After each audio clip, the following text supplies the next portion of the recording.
홈페이지 만들어졌습니까? 만들고 있어요. 아직도 만들고 있는 인문결연구소의 임상훈 소장님 하셨습니다. 안녕하십니까? 네, 안녕하십니까? 네, 최근에 들으신 분들을 위해서 이번엔 르몽드 디플로마티크, 르몽드의, 에서 발간하는 전문지죠. 굉장히 고급집니다. 예. 이걸 읽을 수 있으면 지식인이다. 프랑스에서. 라고 말해지는 르몽드 디플로마티크의 편집장도 하시고 편집위원도 하시고 그 외에 뭐 잡다한 거 많이 하십니다.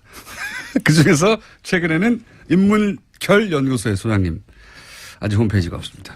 카페만 있고. 오늘은 뭡니까? 예, 오늘도 두 가지 주제를 준비해 봤는데요. 일단 전 세계적으로도 가장 큰 이슈이기도 했습니다. 지난주에 제가 유럽을 다녀오지 않았습니까? 네. 유럽에서도 트럼프 대통령의 그 아시안 방안을 항상 톱 뉴스로 다루더라고요. 왜냐면 전 세계 어디를 가는 뉴스를 만드는 사람이니까. 그렇죠. 예, 그리고 민감한 뉴스를 또 많이 만들어내니까요. 네. 이번에 아시아에 가서 과연 무슨 얘기를 할 것인가. 네. 이게 이제 유럽인들에게서도 굉장히 관심거리가 됐었고. 또 폭탄 터지는 거 아닌가 싶어요. 네. 그리고 이제 북한 뉴스 같은 경우에 유럽 사람들 같은 경우에는 그냥 먼 나라 이야기 정도로 생각을 하다가 이게 대륙간 탄도미사일이 유럽까지 오는 거 아니냐 이런 얘기가 나오면서부터는 관심을 더 가지기 시작하더라고요. 그리고 이제 트럼프 대통령이 그걸 엄청나게 키웠어요. 세계 뉴스로. 그렇죠. 예, 북한이 원하던 바였는데. 네. 그렇게 해서 어떻든 트럼프 대통령 입장에서는 우리나라 와서 무기도 이제 계약도 많이 하고 네. 잘 팔기로 하고 뭐 전쟁이 날 것이냐 말 것이냐 뭐 그런 얘기 막 있었습니다만은 전쟁은 안 나죠. 다만 결과적으로 어쨌든 봤을 때 그 북한과 으르렁거리는 사이에 우리나라의 무기는 많이 팔고 갔다. 뭐 그런 정도로. 일본에도 엄청 많이 팔았고요. 일본에도 많이 팔고. 예, 중국에서도 돈 보따리 받아갖고. 그렇죠. 그러니까 트럼프 대통령 입장에서는 뭐 우리나라에서도 요구를 했겠습니다만은 우리나라 와서 좀 발언을 자제하고 조용히 해주는 대가로 챙길 거는 많이 챙겨갔다. 예.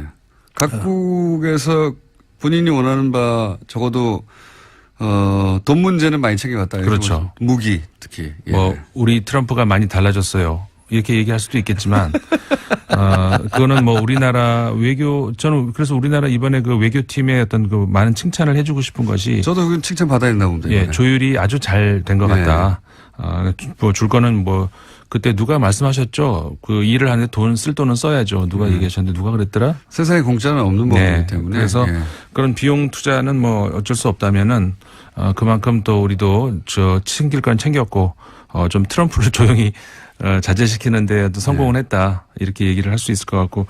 네, 그런 보도들이 이제 해외에서도 많이 이제 관심이 많이 집중이 됐었습니다. 트럼프, 일본하고 비교하는 직접 비교도 있고 또 일본의 외교가 가지는 뭐랄까요. 미국 입장에서 미국 이제 언론인들의 보기에 우스운 점?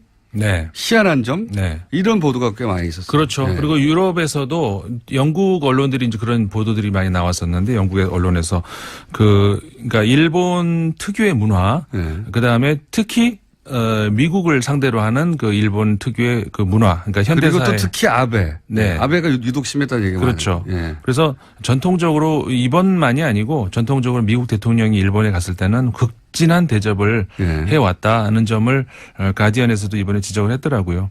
그 미국 언론도 우리나라 보도 많이 됐었습니다. 워싱턴 포스트지에서. 노예. 그렇죠.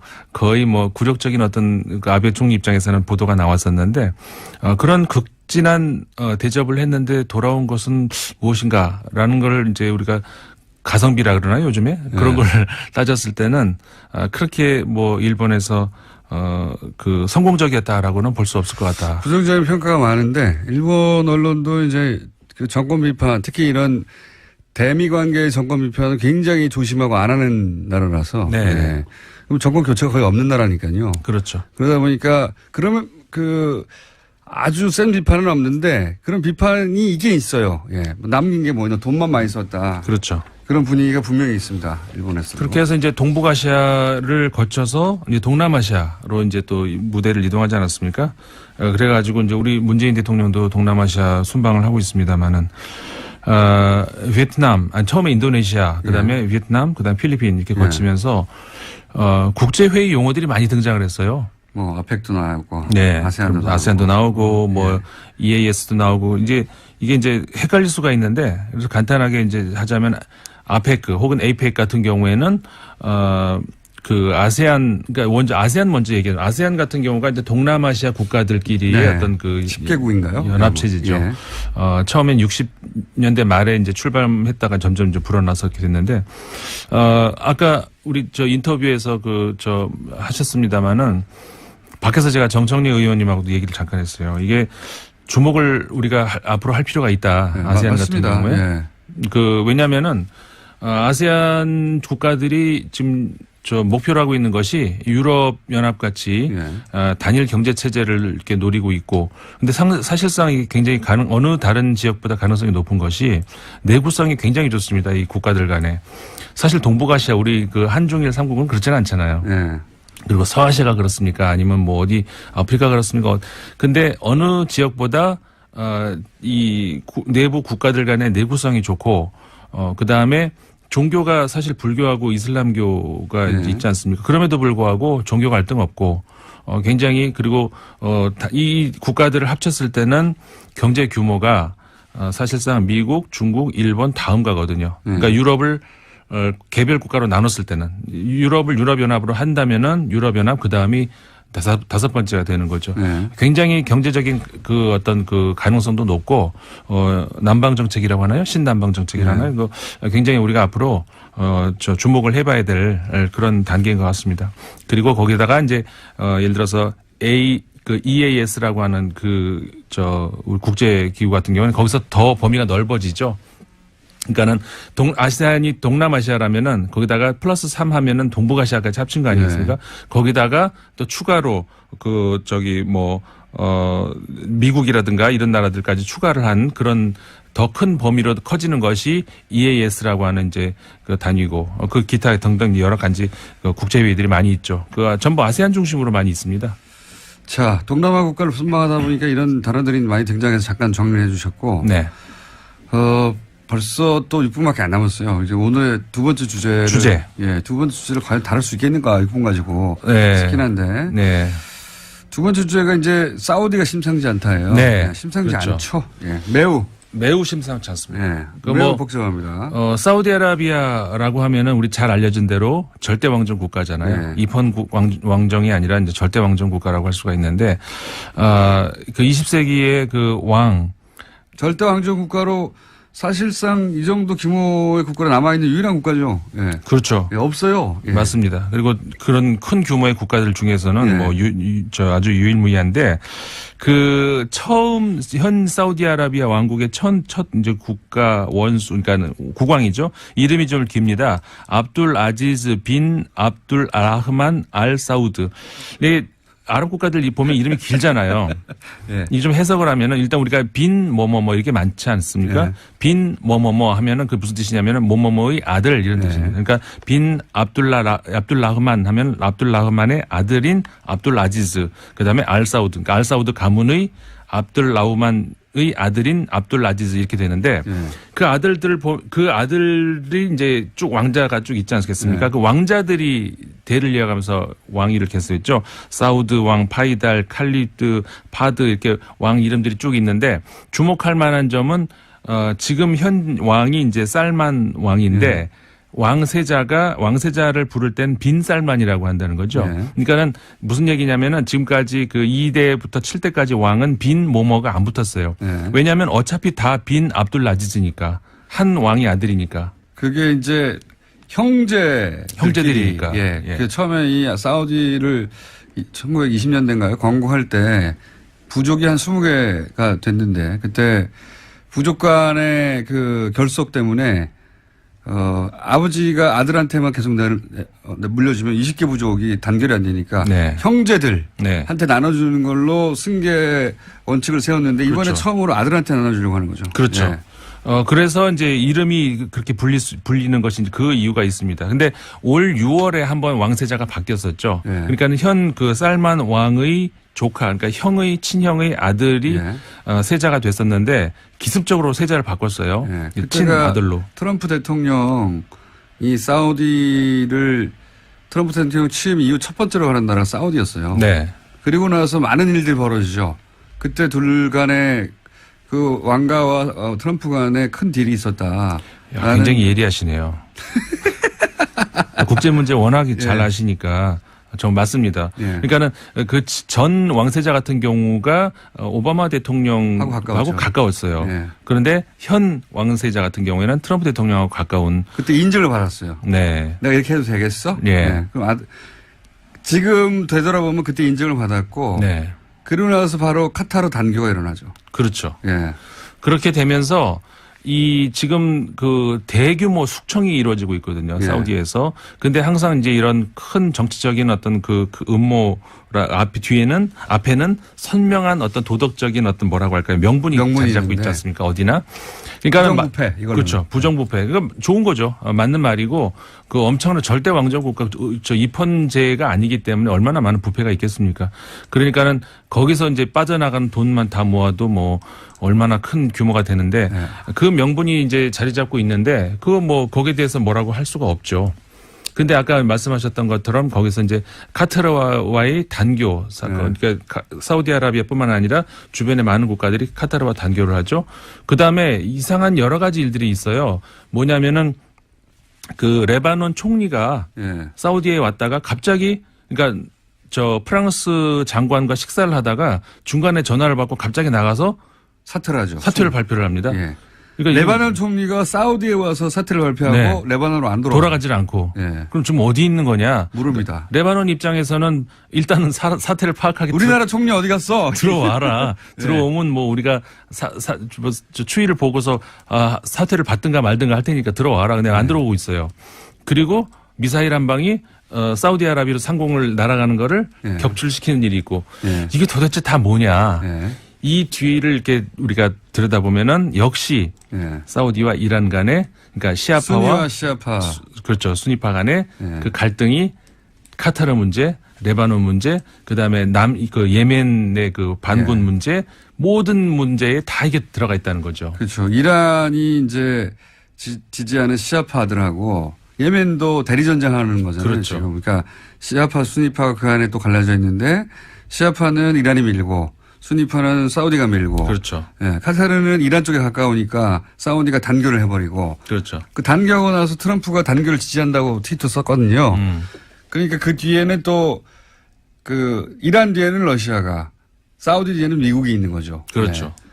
그러니까 이란과 사우디가 순위하고 시아 뒤에 있다면 이들 뒤에는 또 미국과 러시아가 있는 그렇죠. 거죠. 그리고 주변 국가들 같은 경우에서도 반군과 정부군 간의 갈등이 있을 때 이게 똑같지가 않아요. 예를 들어서 시리아 같은 경우는 그 정부군은 이란이 지지하고 반군을 사우디가 지지하는데 그다음에 예멘 같은 경우에는 거꾸로 정부군은 사우디가 지지하고 있고 반군 후티 반군을 이란이 지지하고 있고. 굉장히 복잡한. 근데 이 복잡한 그러니까 IS 이후에 중동의 공백.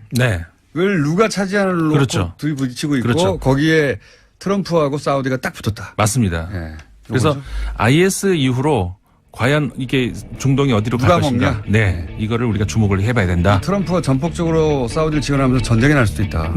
중동에서. 사실 굉장히 위험한 지역이기도 합니다. 지금. 임상원 의원이었습니다. 감사합니다. 네, 감사합니다. 전통적으로 미국 대통령이 일본에 갔을 때는 극진한 대접을 해왔다는 점을 가디언에서도 이번에 지적을 했더라고요. 그 미국 언론도 우리나라 보도 많이 됐었습니다. 워싱턴 포스트지에서. 노예. 그렇죠.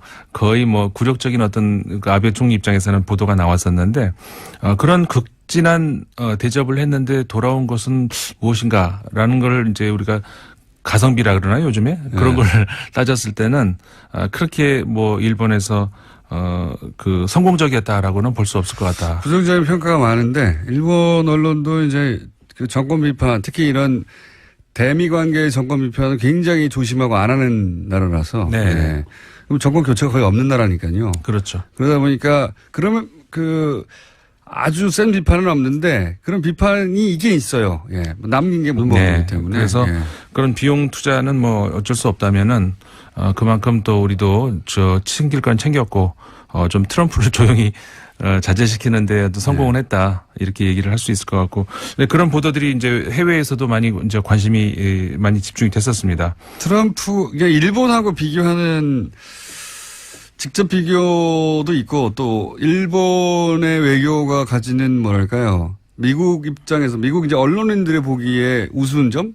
네. 희한한 점 네. 이런 보도가 꽤 많이 있었어요. 그렇죠. 네. 그리고 유럽에서도 영국 언론들이 이제 그런 보도들이 많이 나왔었는데 영국의 언론에서 그러니까 일본 특유의 문화, 네. 그 다음에 특히 미국을 상대로 하는 그 일본 특유의 그 문화, 그러니까 현대사회. 그리고 또 특히 아베. 네. 아베가 유독 심했다는 얘기가 그렇죠. 많아요. 예. 그래서 전통적으로 이번만이 아니고 그 북한과 으르렁거리는 사이에 우리나라의 무기는 많이 팔고 갔다. 네. 뭐 그런 정도로. 일본에도 엄청 많이 팔았고요. 일본에도 많이 팔고. 예. 중국에서도 돈 보따리 받아갖고. 그렇죠. 그러니까 네. 트럼프 대통령 입장에서는 뭐 우리나라에서도 요구를 했겠습니다마는 우리나라 와서 좀 발언을 자제하고 조용히 해주는 대가로 예. 챙길 거는 많이 챙겨갔다. 예. 각국에서 본인이 원하는 바 적어도 돈 문제는 많이 챙겨갔다. 그렇죠. 무기 특히. 예. 뭐 우리 트럼프가 많이 달라졌어요. 이렇게 얘기할 수도 있겠지만 그거는 뭐 우리나라 외교 저는 그래서 우리나라 이번에 그 외교팀의 어떤 그 많은 칭찬을 해주고 싶은 것이 저도 그 칭찬 받아야 된다고 봅니다. 예, 이번에. 조율이 아주 잘 된 것 같다. 뭐 줄 거는 뭐 그때 누가 말씀하셨죠? 그 일을 하는데 돈 쓸 돈은 써야죠. 누가 얘기하셨는데 누가 그랬더라? 세상에 공짜는 없는. 홈페이지 만들어졌습니까? 만들고 있어요. 아직도 만들고 있는 인문결 연구소의 임상훈 소장님 하셨습니다. 안녕하십니까? 네, 안녕하십니까? 네, 최근에 들으신 분들을 위해서 이번엔 르몽드 디플로마티크, 예. 르몽드의, 에서 발간하는 전문지죠. 굉장히 고급집니다. 예. 이걸 읽을 수 있으면 지식인이다. 프랑스에서. 라고 말해지는 르몽드 디플로마티크의 편집장도 하시고 편집위원도 하시고 그 외에 뭐 잡다한 거 많이 하십니다. 그 중에서 최근에는 인문결 연구소의 소장님. 아직 홈페이지가 없습니다. 카페만 있고.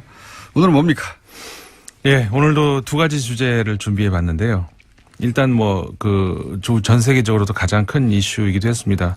지난주에 제가 유럽을 다녀오지 않았습니까? 네. 유럽에서도 트럼프 대통령의 그 아시안 방안을 항상 이렇게 톱 뉴스로 다루더라고요. 왜냐면 전 세계 어디를 간 뉴스를 만드는 사람이니까. 그렇죠. 예, 그리고 민감한 뉴스를 또 많이 만들어내니까요. 네. 이번에 아시아에 가서 과연 무슨 얘기를 할 것인가. 네. 이게 이제 유럽인들에게서도 굉장히 관심거리가 됐었고. 또 폭탄 터지는 거 아닌가 싶어요. 네. 그리고 이제 북한 뉴스 같은 경우에 유럽 사람들 같은 경우에는 그냥 먼 나라 이야기 정도로 생각을 하다가 이게 대륙간 탄도미사일이 유럽까지 오는 거 아니냐 이런 얘기가 나오면서부터는 관심을 더 가지기 시작하더라고요. 그리고 이제 트럼프 대통령이 그걸 엄청나게 키웠어요. 세계 뉴스로. 그렇죠. 예, 북한이 원하던 바였는데. 네.